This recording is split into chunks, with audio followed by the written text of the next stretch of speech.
J'en peux plus, là, je suis chaud et projecteur avec la grosse veste en velours, je te raconte pas. Coucou les gens, vous le savez tous, le bac de français est annulé. Mais voilà, mais c'était sûr en fait. C'était sûr. Tous les twittos, ils ont commencé à courir, ils ont commencé à se pavaner, ils avaient déjà le short, ils se croyaient déjà en été, mais non, pas du tout. J'ai vu le discours du ministre, j'ai rien compris à ce qui a suivi. L'énorme vague en a notre bac. J'ai même vu des élèves de première qui disaient on a notre bac. Non, non, c'est pas du tout ça qu'il a dit le ministre. Alors forcément, vous pouvez croire qu'il cherche à vous mobiliser alors qu'en fait tout est décidé. En terminale, peut-être que c'est vrai sur le bac, mais en première, non, je suis désolé. En français, t'as deux types d'épreuves, l'écrit, l'oral. Bon, le contrôle continu et l'annulation des épreuves de bac, c'est uniquement l'écrit en fait. L'oral, il est maintenu. L'oral, il aura lieu fin juin ou début juillet. Juste pour préciser, du coup, il est un peu allégé. 15 textes pour les filières générales et 12 textes pour les filières techno. Pour le reste, c'est exactement pareil. Une analyse linéaire du texte que tu vas sortir pendant 10 minutes. Derrière, ta petite présentation d'œuvre où tu vas commencer à parler de ton goût pour la littérature, tes affinités, etc., etc. Tu fais comme tu veux. Si t'en as pas, tu fais l'acteur, ça passe très bien. Et ça, en fait, c'est la moitié de ta note. Si tu révises rien du tout et si tu vas les mains dans les poches dans ton petit Bermuda avec ton bob, c'est bon.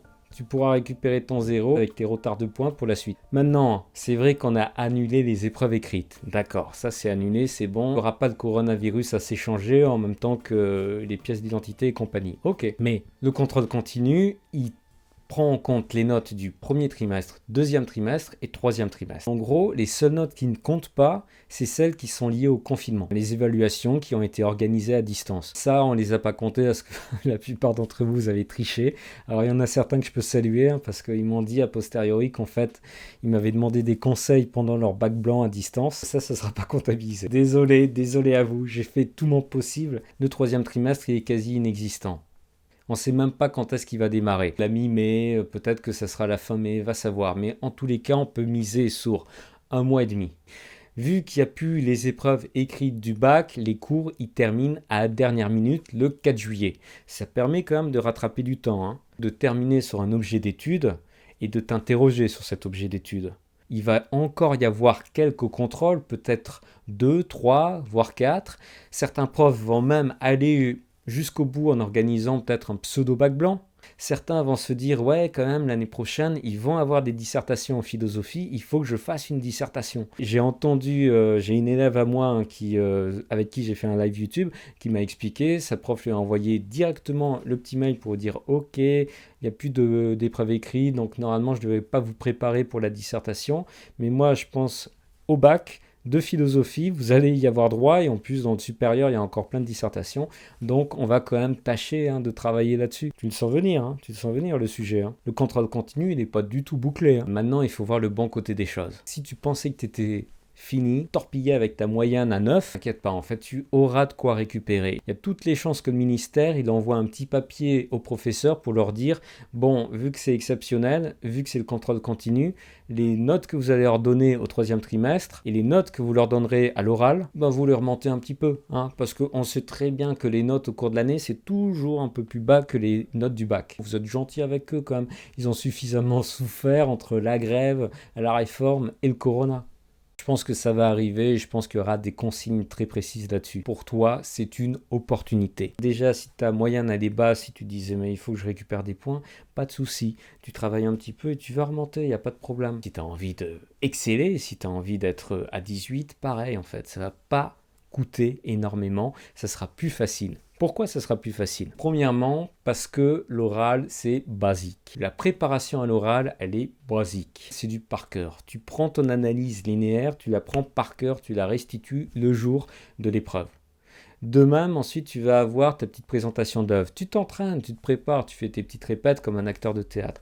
Et je peux t'assurer que si tu sais bien préparer, si tu sais aussi préparer des réponses aux questions qu'on risque de te poser, il n'y a pas de souci. Tu montes au-dessus du 16, tu peux carburer à 18. Tu peux atteindre le 20. Voilà, la vérité, c'est que l'oral, c'est l'une des seules épreuves de bac où on peut aller jusqu'à 20.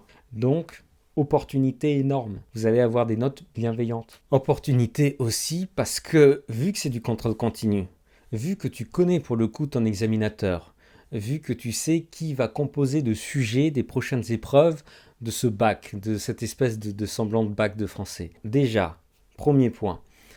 Tu sais où est-ce que tu en étais au niveau des apprentissages. Et tu sais par ailleurs, c'est le ministère qui l'a ordonné, que les enseignants n'avaient pas le droit, durant cette période de confinement, d'aborder de nouvelles notions, d'aborder de nouveaux sujets, de nouveaux textes, de nouvelles œuvres. Si c'est arrivé, c'est que le prof n'écoute pas les consignes. Normalement, du coup, le travail qui va réamorcer au lendemain du confinement, ça sera uniquement sur ce qu'il avait commencé avant le confinement. Imaginons que tu aies fait Apollinaire, alcool, tu as continué avec la littérature d'idées, Montaigne, des cannibales et des coches. Là, tu étais en train de commencer à travailler juste avant le confinement, sur Stendhal de Rouge et Noir. Tu sais que vu qu'il n'y aura pas beaucoup de temps, a priori, vous allez simplement boucler le roman, et ça signifie donc que tes dernières épreuves, elles seront centrées sur Stendhal de Rouge et Noir. Donc ça te permet déjà d'anticiper et de commencer à préparer. Ça, tu peux le faire, première chose. Ensuite, tu le connais personnellement, c'est très bien. Tu as son contact, tu as son petit mail, tu as son 06 peut-être. Tu communiques avec lui, tu lui dis, bon, écoutez,